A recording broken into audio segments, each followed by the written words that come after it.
En el Palacio de la Granja de San Ildefonso, en Segovia, el líquido elemento parece derretir las esculturas mitológicas de sus fuentes. Los jardines enmarcan un edificio de estilo italiano con fachada de piedra rosa, granito y mármol de Carrara. La decoración interior del palacio es de estilo barroco, con estatuas y techos abovedados pintados con frescos alegóricos. El lujo palaciego, reminiscencia de la corte francesa donde se educó Felipe V, contrasta con el bosque siempre verde gracias al famoso pino de Balsaín. En el Palacio de la Granja vivió Felipe V, el mal llamado Rey Animoso. La caza y los juegos alegraban al primer Borbón español que tuvo que reinar 2 veces. El Palacio de Riofrío en Segovia, hermano pequeño del de la Granja, es un edificio de estilo italiano e interiores barrocos. Se construyó por el pecado de vanidad de una madrastra real.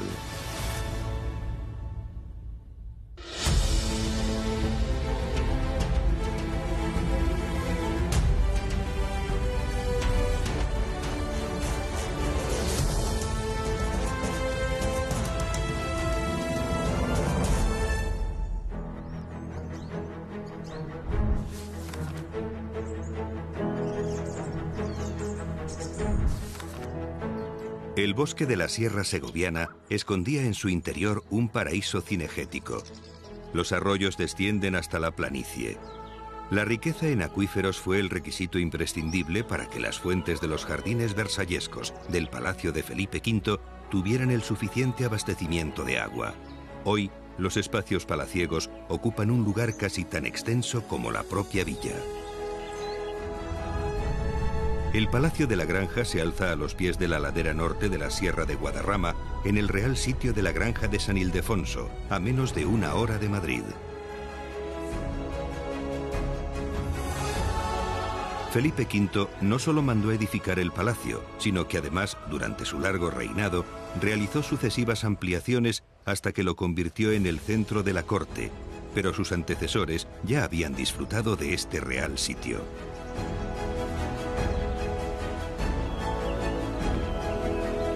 En el siglo XV reinaba en Castilla Enrique IV, hermano de Isabel la Católica. Le gustaba acudir al monasterio de El Paular, pero su lugar de caza favorito eran los pinares de Balsaín, por lo que mandó construir una ermita y un palacio mudéjar.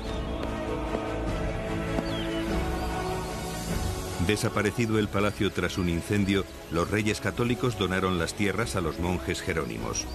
En el siglo XVI, Felipe II decidió edificar un palacio nuevo sobre las ruinas del anterior y mandó viajar a su arquitecto para conocer los estilos preponderantes en Europa. El núcleo principal del Palacio de Balsaín tenía un patio central con dependencias adyacentes y torreones en las esquinas. Felipe II acudía con frecuencia al Palacio Flamenco de Balsaín, llamado Casa del Bosque. En él nació su hija predilecta, Isabel Clara Eugenia. Años después, tras la boda por poderes con su 4ª esposa, pasaron la luna de miel en el Palacio de Balsaín.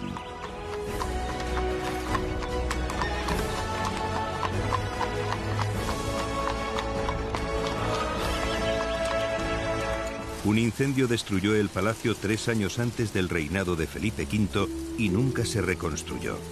Aún podemos observar las ruinas de lo que fue el lujoso Palacio de Balsaín. Hoy, sus únicos habitantes son las aves que se refugian en él. En el siglo XVIII, Felipe V fue designado sucesor a la corona y con él se instauró la dinastía de los Borbones en España. Felipe V decidió enviar a un emisario real para que inspeccionara la zona y comprara en su nombre unos terrenos.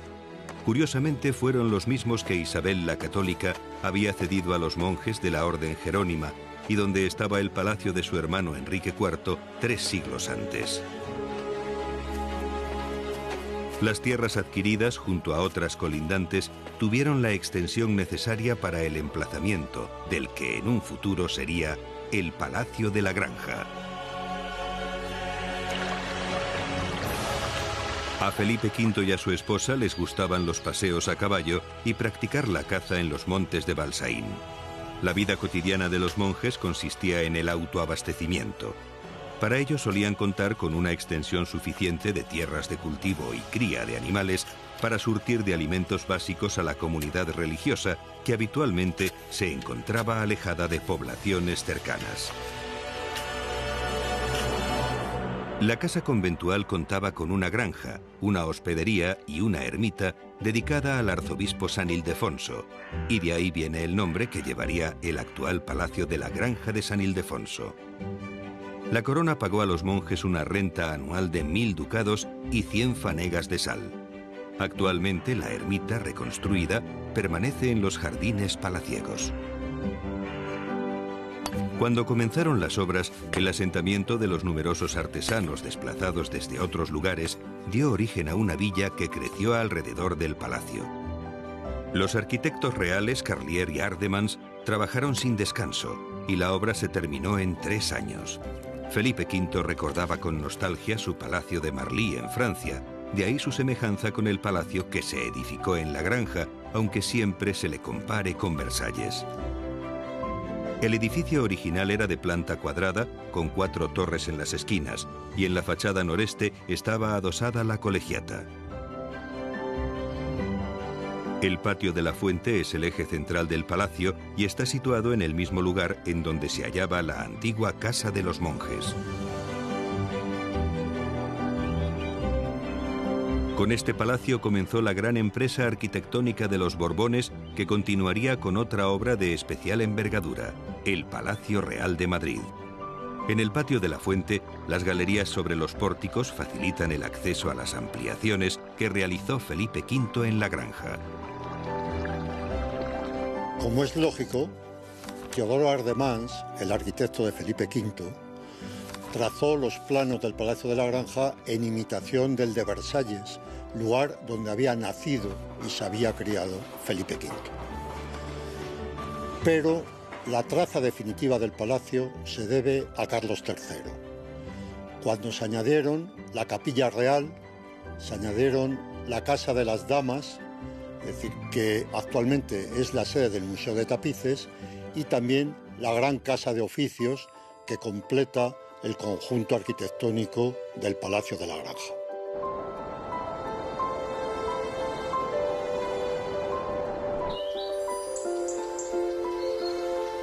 La fachada sudeste del Palacio de la Granja, abierta a los jardines, se enriquece con medias columnas y pilastras de capiteles compuestos.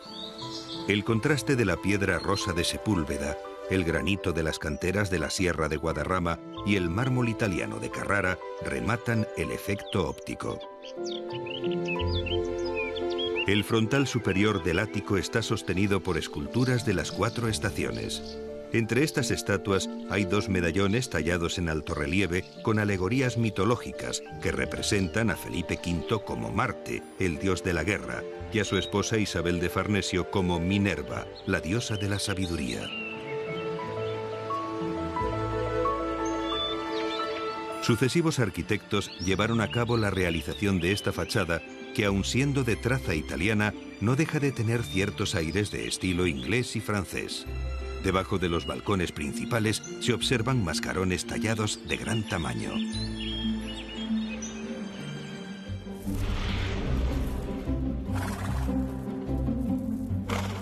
Los cronistas de la época, como Luis de Salazar y Castro, decían de Felipe V que era un gran entusiasta de la caza y que su segunda esposa, Isabel de Farnesio, era una experta en el manejo de las armas.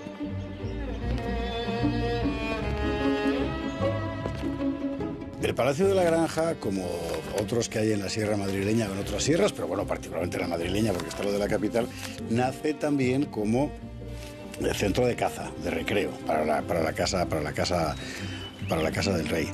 Se llama La Granja porque originalmente era un terreno cedido a una comunidad monástica para que tuviera allí una granja. Al final la granja y la ermita se van convirtiendo poco a poco en lo que termina convirtiéndose, ¿no?, en un palacio de recreo.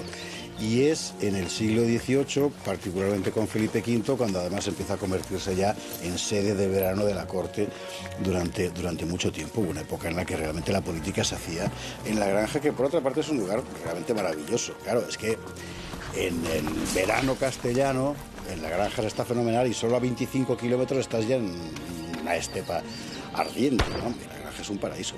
Así se va convirtiendo poco a poco realmente en el centro, durante una buena época, en el XVIII, en el centro de la política española.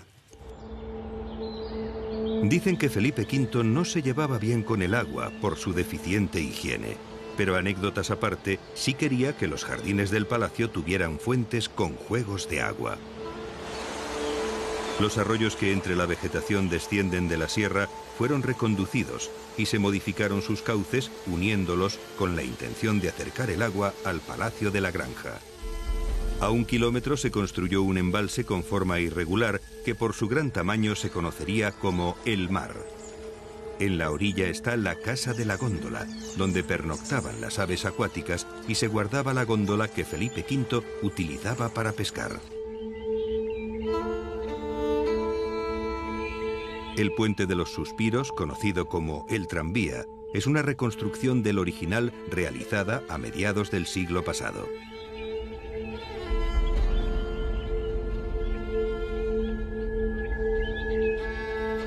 El arquitecto francés Carlier planificó una gran obra de ingeniería hidráulica. Aprovechó la pendiente desde el embalse El Mar hasta el palacio para realizar las acequias o canalizaciones abiertas.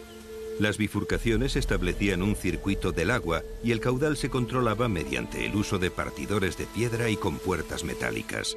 Estas canalizaciones hoy siguen abasteciendo los jardines y las fuentes del Palacio de la Granja.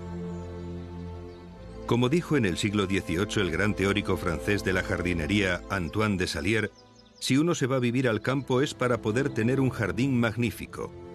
Felipe V siguió este principio y en la granja los jardines son más importantes que el palacio. Los jardines de la granja tienen un diseño geométrico con varios ejes en forma de cuadrícula. Hay un complicado laberinto realizado con arbustos al más puro estilo versallesco y necesitaremos más de hora y media para recorrerlo. Entre los 70.000 árboles hay 2 secuoyas gigantes llamadas El Rey y la Reina, de casi 45 metros de altura y 19 metros de perímetro. Los estanques y depósitos que reciben el agua de las canalizaciones están situados a distintas cotas de altitud para conseguir con precisión reglada el abastecimiento de las 21 fuentes de los jardines.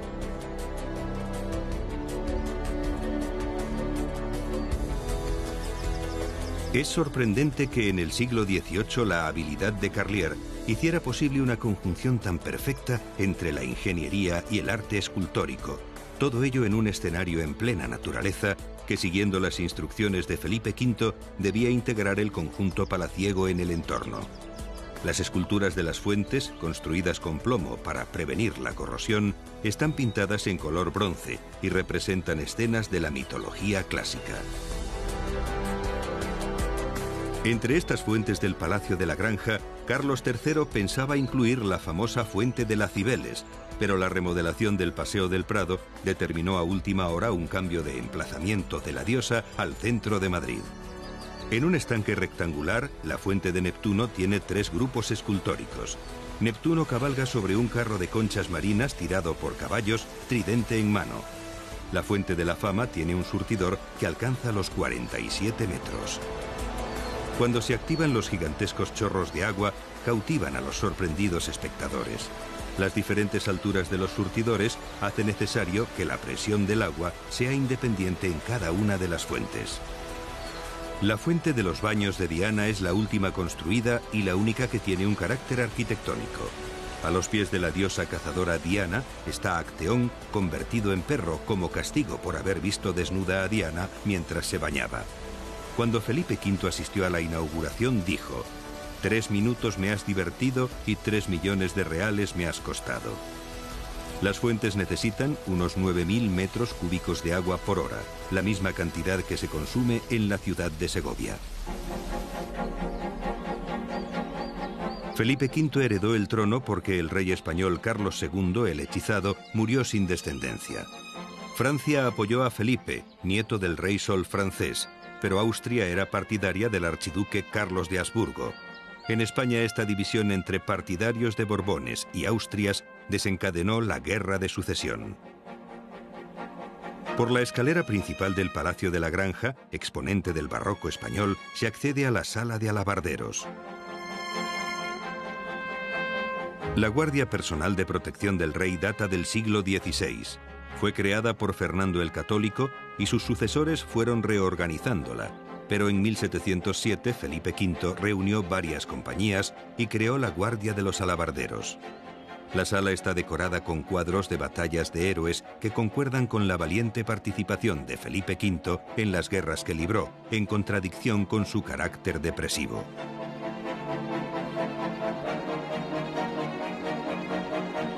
Una de las salas más conocidas del Palacio de la Granja es la Galería de Retratos. Está decorada con cuadros de Felipe V, Isabel de Farnesio y de los infantes. El afamado pintor francés Van Loo, miembro fundador de la Academia de Bellas Artes de San Fernando, pintó a la realeza española y francesa entre finales del barroco y principios del neoclásico. Bartolomeo Rusca realizó un fresco en la bóveda de una escena mitológica con una representación alegórica de la transformación de Calisto en Osa Mayor.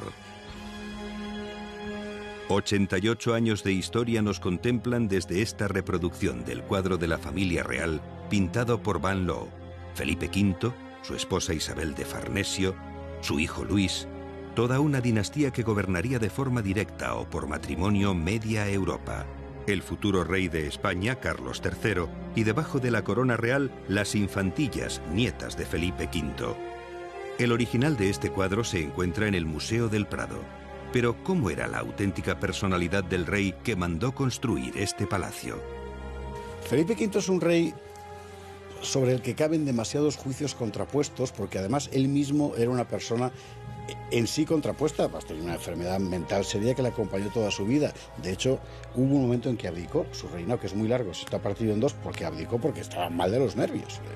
Y pues lo que pasa es que su hijo y heredero estaba peor, y se murió muy joven, tuvo que volver a recuperar la corona, pero fueron 45 años de reinado, es el más largo de la historia de España.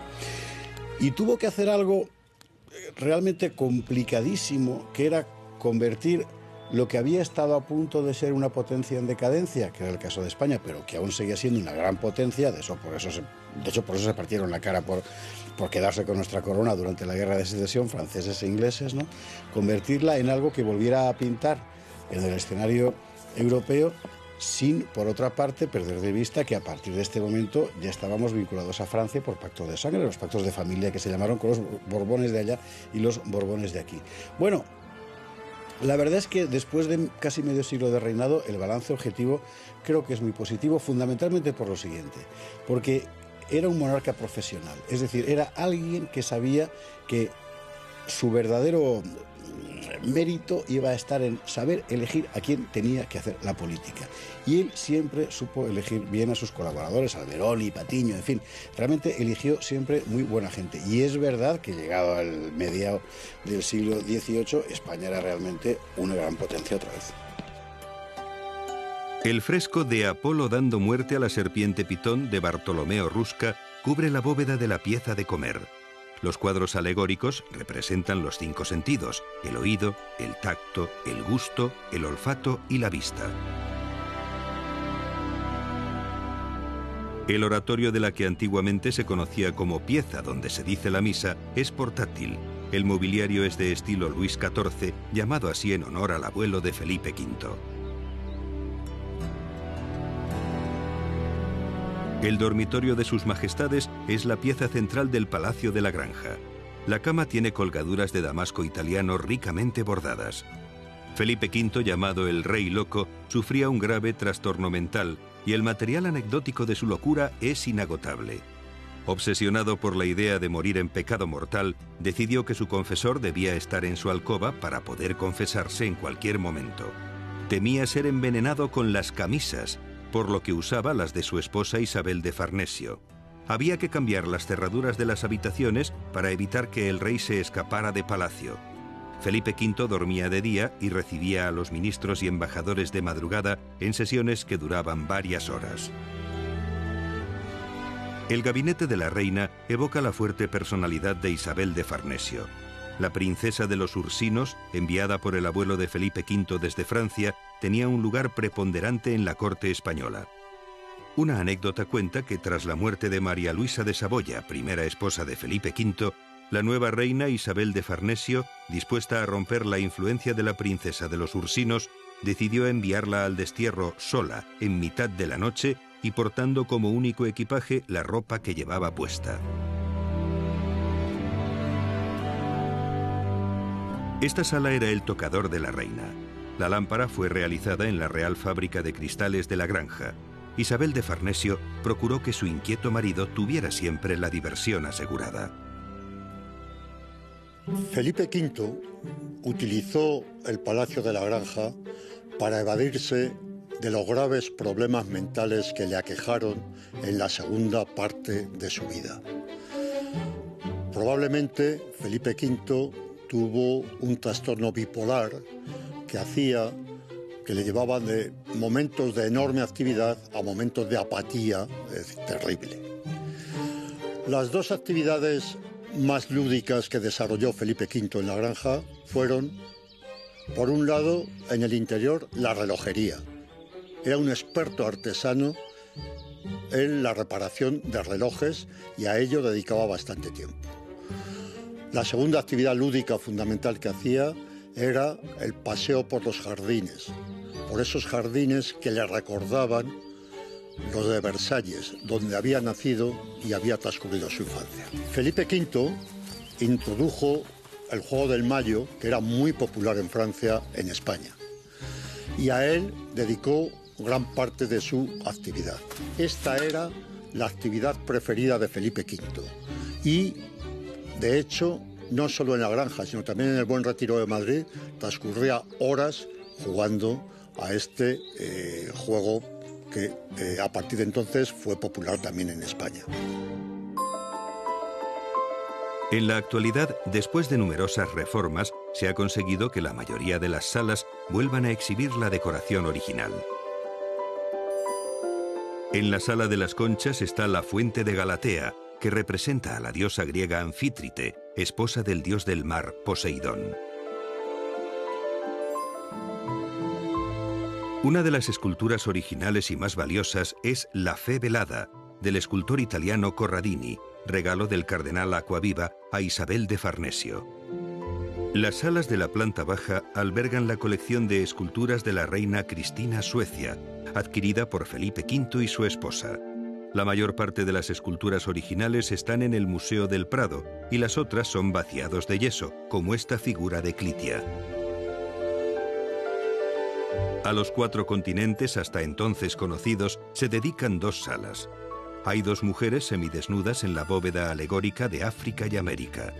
En la sala contigua, las protagonistas son otras 2 mujeres, ya vestidas, que representan con corona de oro a Europa y con corona de flores a Asia. Felipe V e Isabel de Farnesio eran grandes aficionados a coleccionar obras de arte, y es curioso que cada uno marcara cada pieza con su propio sello. El rey con el aspa de Borgoña y la reina con la flor de lis. El artista italiano Subisati decoró las paredes de la sala de mármoles con una original mezcla de bronces, espejos y mármoles.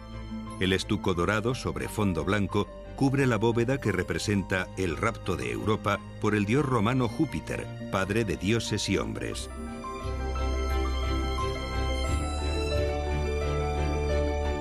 La Sala de la Fuente conserva el original de la figura de Apolo de 1680, rodeado por las 8 musas realizadas en yeso y situadas encima de las peanas originales. En el Salón de Lacas, las paredes están tratadas con las ancestrales técnicas chinas de aplicación de resinas, pintadas en tonos vivos y pulidas hasta conseguir un brillo prácticamente imperecedero.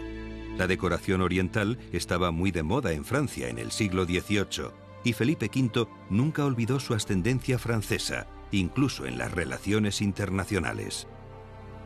A mí se me ocurriría decir aquí que no nos ha ido bien con Francia a lo largo de nuestra historia, ¿no? Y que si antes había los pactos de familia, pues porque estaban los Borbones y pactaron esas alianzas, ahora, estamos en 1796, España establece una alianza con el Directorio, establece ya con las fuerzas napoleónicas para parar a Inglaterra. A España le interesa parar a Inglaterra para proteger el gran comercio y nuestra gran heredad que es América. Pero tristemente, al cabo de unos años veríamos que esto no va a servir para nada, puesto que los españoles nos vamos a ver enfrentados en ese Trafalgar que es tremendo para nosotros, muy mal planteado por los franceses, pero que se lleva parte de nuestra gran armada y pues una buena porción de nuestros grandes marinos.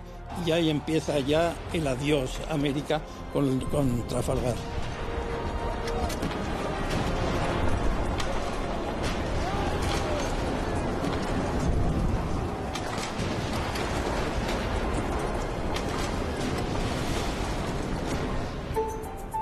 En unos terrenos cercanos al Palacio de la Granja se construyó un edificio que luego ampliaría en el siglo XIX Juan de Villanueva, arquitecto del Museo del Prado. La Real Fábrica de Cristales de la Granja fue uno de los grandes logros de Felipe V, que no solo tenía momentos oscuros. En sus periodos de lucidez era un monarca brillante. La Fábrica de Cristales de la Granja nació para proporcionar espejos y vidrios para las ventanas del palacio que se estaba construyendo. Pero 40 años después empezó la fabricación de cristal tallado y de vidrio fino y se convirtió en una más de las fábricas reales que los Borbones hicieron en España para mejorar la artesanía española.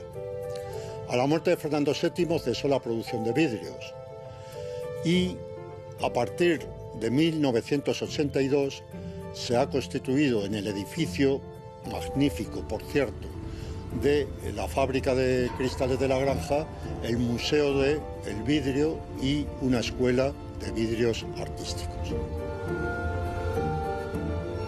La técnica del soplado del vidrio se remonta al siglo II a.C. En la Real Fábrica de Cristales de la Granja se siguen utilizando los mismos métodos artesanales desde su fundación en el siglo XVIII. El maestro vidriero modelará cuidadosamente con sus manos la masa candente que contiene una burbuja de aire en su interior.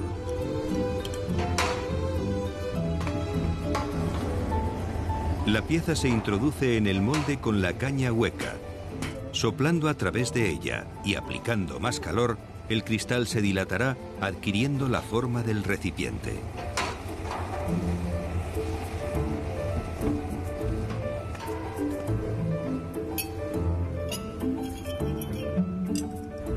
Para terminar el proceso, la pieza se introduce en el horno llamado arca de recocido y luego se enfriará lentamente. Las arañas de la Real Fábrica de Cristales no solo cuelgan de las salas del Palacio de la Granja, se fabricaron para enriquecer gran parte del patrimonio nacional y se siguen realizando para palacios, iglesias, teatros y clientes particulares. Las cristalerías están talladas y pintadas a mano sobre distintos colores de vidrio.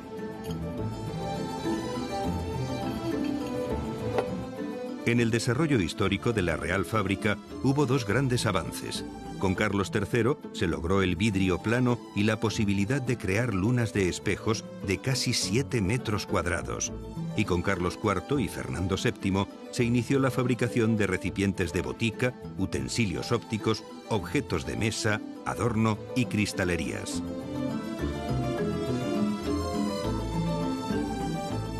Una de las actividades que más calmaba el ánimo de Felipe V en sus estados críticos de locura eran las actuaciones del famoso cantante de ópera Farinelli, que tenían lugar en este gabinete llamado de los espejos. La esposa del rey, Isabel de Farnesio, que controlaba discretamente el gobierno del Estado en los periodos demenciales de su marido, se encargaba de propiciar estos entretenimientos.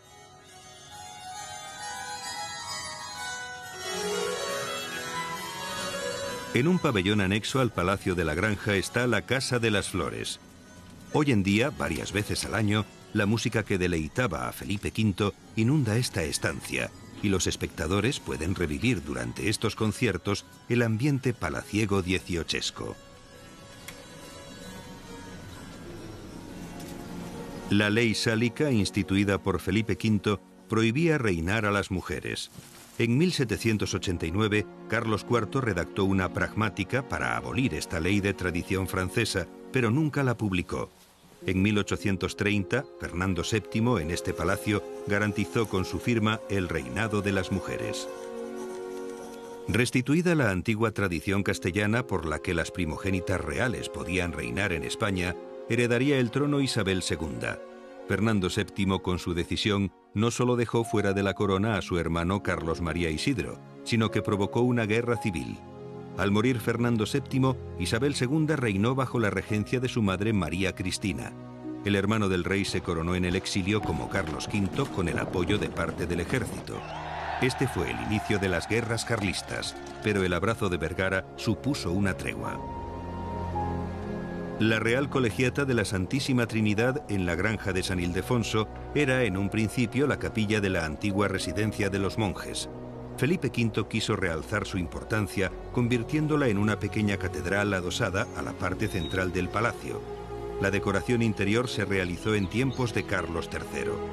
De los frescos de las bóvedas, debido a 2 incendios en el siglo XX, solo subsisten en las pechinas las imágenes de los 4 evangelistas de Bayeux, pintor de la corte de Carlos III. La sillería de nogal del coro es de estilo rococó. Luisa Carlota, tía de la futura Isabel II, llegó al Palacio de la Granja cuando Fernando VII iba a nombrar sucesor a su hermano Carlos.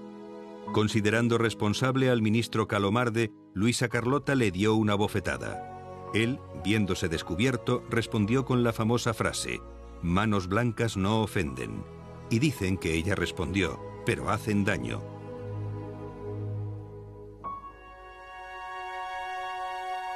La tribuna real está situada encima del coro.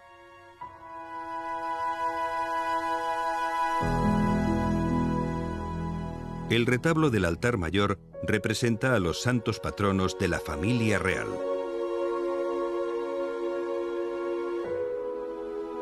La capilla de las reliquias alberga el cenotafio fúnebre con los emblemas reales y 2 medallones de Felipe V e Isabel de Farnesio, pero sus cuerpos están en un nicho del muro al que se accede por el crucero de la Colegiata. Los restos mortales de la infanta Isabel, la Chata, se trasladaron desde París para enterrarlos en 1991 en esta capilla. Cuando había pasado casi un siglo de la muerte de Felipe V y solo 7 años desde la abolición de la ley sálica, en este palacio tuvo lugar el pronunciamiento de la Granja. La rebelión de los sargentos de la Granja nos situamos en agosto de 1836, supone pues un gran cambio en la política española, puesto que estos sargentos se hacen fuertes aprovechando que los oficiales están en la ópera y entonces dicen: esta es la nuestra, vamos a tratar de imponer la Constitución de 1812, que es la gran Constitución liberal, y vamos a evitar que los conservadores, los moderados, estén en el poder. Y más o menos le imponen a la reina, después a través de una serie de levantamientos que se producen en España, pues le imponen la nueva Constitución y ese giro a favor de los progresistas. La historiografía piensa que la reina a partir de entonces fue muy poco amiga de los progresistas, puesto que lo relacionaba con este tipo de heroicidades como las que habían hecho los sargentos y soldados de la Granja. Tras el reinado de Amadeo I y la Primera República, se restauró la monarquía con el hijo de Isabel II, Alfonso XII. Su hermana Isabel de Borbón, conocida como la Chata, asistía todos los años a la Misa de la Pera, en la que ella regalaba a los asistentes una fruta de los jardines del palacio. Fue nombrada alcaldesa honorífica por su vinculación con la Granja, y ese día la Chata lució bastón de mando y montera. La Chata es probablemente la única persona de la realeza española que ha gozado de una simpatía popular general, es decir, de unos y de otros. En el caso concreto de la chata hablamos de un personaje de finales del 19, principios del 20, lo mismo de derechas que de izquierdas, que socialistas, que conservadores, que monárquicos, que republicanos. De la chata era Madrid, la carroza, los toros y la buena vida. De hecho, hay una anécdota graciosa, y es que cuando se proclama la Segunda República, a la única a la que no le obligan a marcharse es a ella, porque le caía tan bien a todo el mundo que le permiten quedarse en Madrid. Ella se exilia, no obstante, con toda la familia, y muere, por cierto, en el exilio. La chata está muy vinculada al Palacio de la Granja porque en una de las innumerables cosas que hacía, organizaba tertulias de mujeres de la nobleza allí, en el Palacio de la Granja, que es un sitio fantástico en verano. Ella siempre lo había asimilado a sus felices vacaciones veraniegas. Todos tenemos recuerdos de infancia de felices vacaciones veraniegas, también los de sangre azul, ¿no? Y allí organizaba aquellas tertulias. Es un personaje muy simpático de la historia de España, probablemente además por intrascendente. Es decir, nada de lo que hizo pasó en realidad a la historia, pero tampoco hizo nada malo a nadie, ¿no? Los jardines reales fueron durante mucho tiempo una joya privada, pero hoy los juegos de agua que tanto divertían a Felipe V están al alcance de los fascinados visitantes del palacio. El Palacio de la Granja de San Ildefonso, uno de los tesoros más singulares de la corona, fue construido para la diversión de un monarca animoso. Era el centro de la corte de Felipe V y se convirtió en el retiro soñado de un rey melancólico.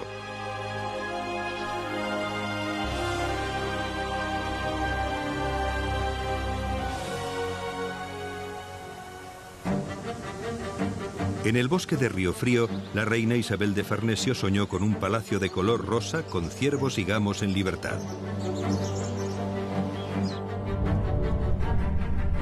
El palacio de Riofrío se hizo realidad en Segovia, en el Real Sitio de San Ildefonso, y a solo 5 minutos del Palacio de la Granja. Este edificio de estilo italiano diseñado por Ravaglio es de planta cuadrada, con 3 alturas, y tiene un patio central. Al morir Felipe V, su esposa Isabel de Farnesio no se llevaba bien con su hijastro, el rey Fernando VI. Tenaz, orgullosa y rica, Isabel quiso crear una pequeña ciudad-corte en un coto real.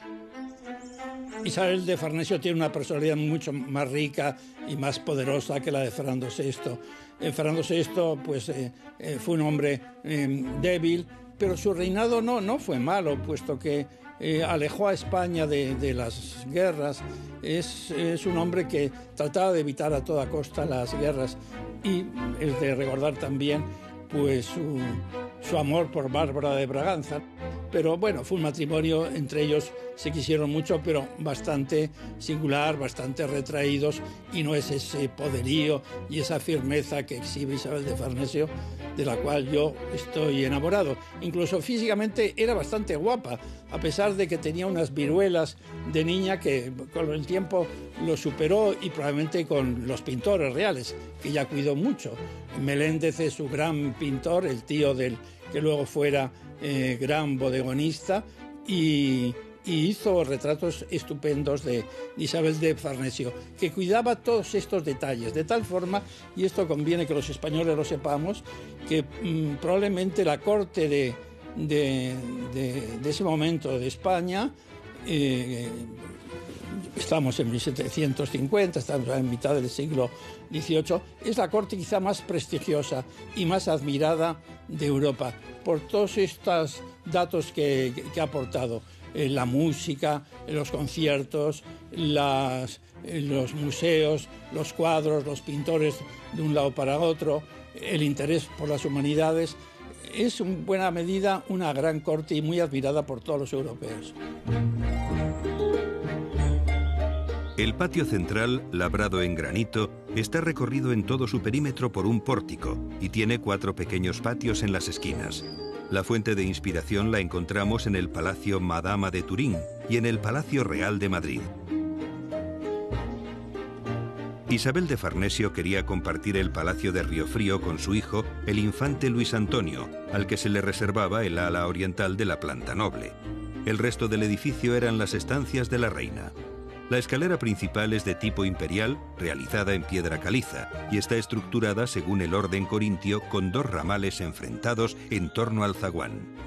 Las balaustradas tienen grupos escultóricos alegóricos de angelotes y querubines llamados putis, que representan alegorías de la caza, la pesca, las artes y las ciencias.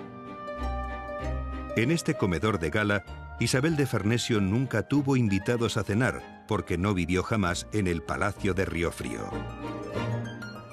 A Felipe V le sucede su hijo Fernando VI, que muere sin descendencia, provocando un cambio en la línea sucesoria. Isabel ya no tenía necesidad de vivir en otro palacio. Su hijo Carlos III ya era rey de España. La personalidad de Isabel de Farnesio es una personalidad muy fuerte, tiene un gran carácter. Yo adelantaría que un buen carácter frente a esa imagen de Marimandona que tienen muchos españoles y que además obedece un poco a lo que ella quiso hacer y quiso ser. Como sabemos, Alberoni es el que la elige, el cardenal Alberoni, y da unas pautas que en buena medida a los españoles les desorientan.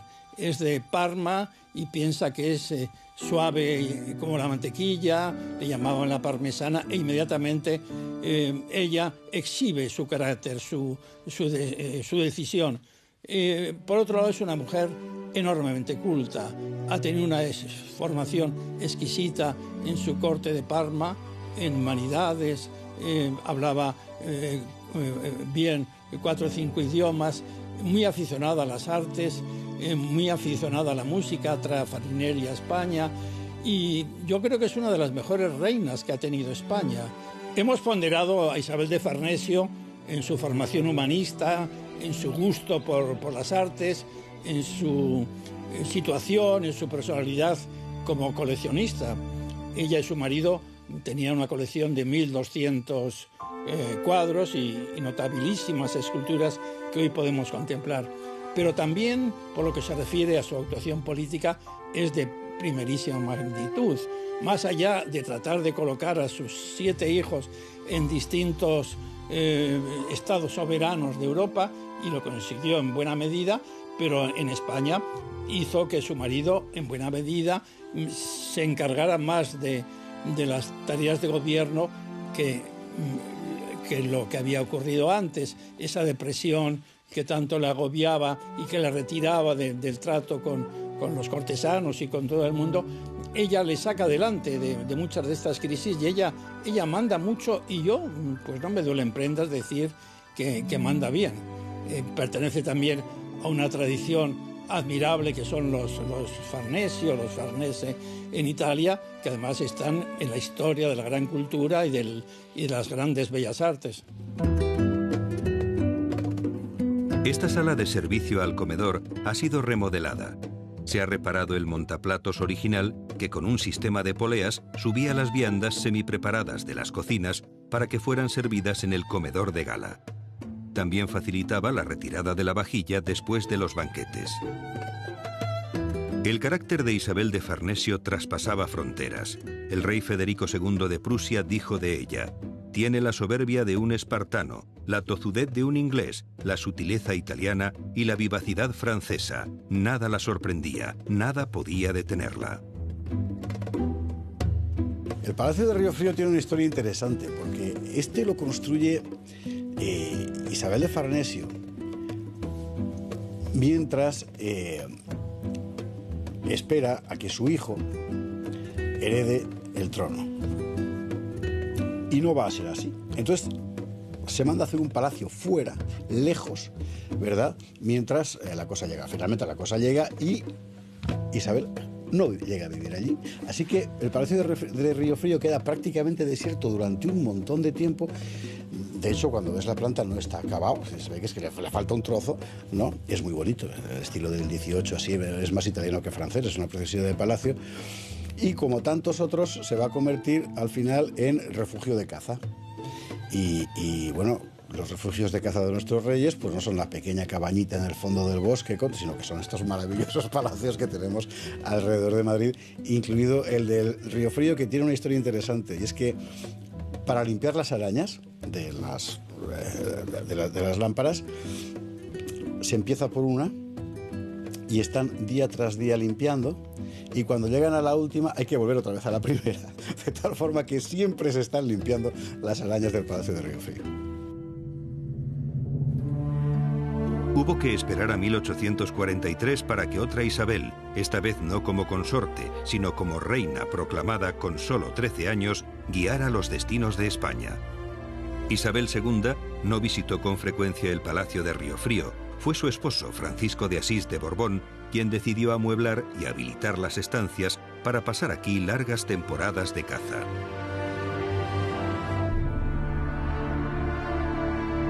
El hijo de Isabel II, Alfonso XII, contrajo matrimonio en 1878 con su prima María de las Mercedes.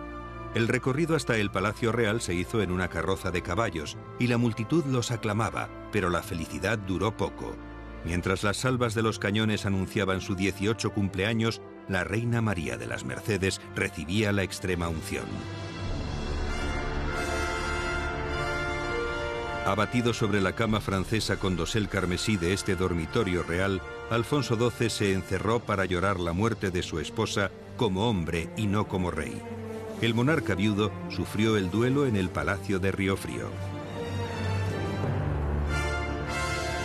Cuentan que Alfonso y su prima María de las Mercedes se conocieron en Francia durante unas navidades y se hicieron novios en secreto.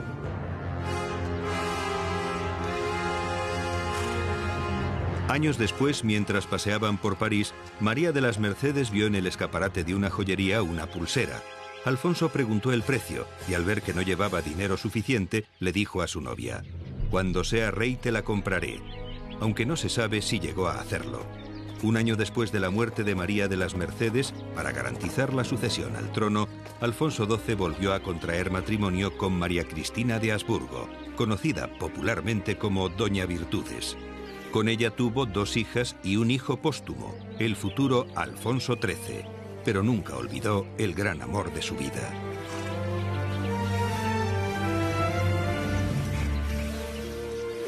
En esta cámara oficial del Palacio de Riofrío, Alfonso XII planificaba cómo terminar con la Tercera Guerra Carlista que asolaba España desde 1872.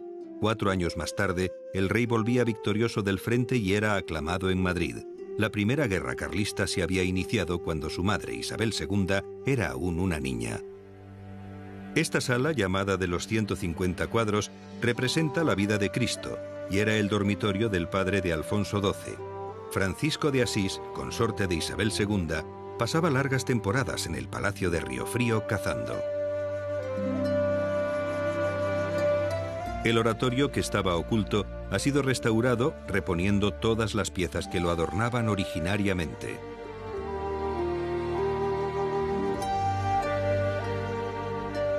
El Museo de Caza se instaló en la planta principal del palacio en la década de los 60. Esta sala de dioramas tiene toda la fauna que se podía cazar en la Sierra de Guadarrama, la actual en peligro de extinción y la ya extinguida. Los animales están disecados, lo que causa un impacto controvertido en el visitante del siglo XXI al ver águilas, lobos, osos pardos. Los bosques de este palacio han sido coto privado de caza, primero de hidalgos y nobles segovianos y después de reyes y reinas, hasta mediados del siglo XX. Si Felipe V no hubiera heredado la corona española, probablemente ni el Palacio de la Granja ni el de Riofrío hubieran existido. Se dice que cuando Felipe V tuvo que partir de Francia para tomar posesión del trono español, su abuelo Luis XIV le dijo: «Pórtate bien en España, que es tu primer deber ahora, pero recuerda que naciste en Francia». La riqueza cinegética de la zona determinó el emplazamiento del Palacio de Riofrío.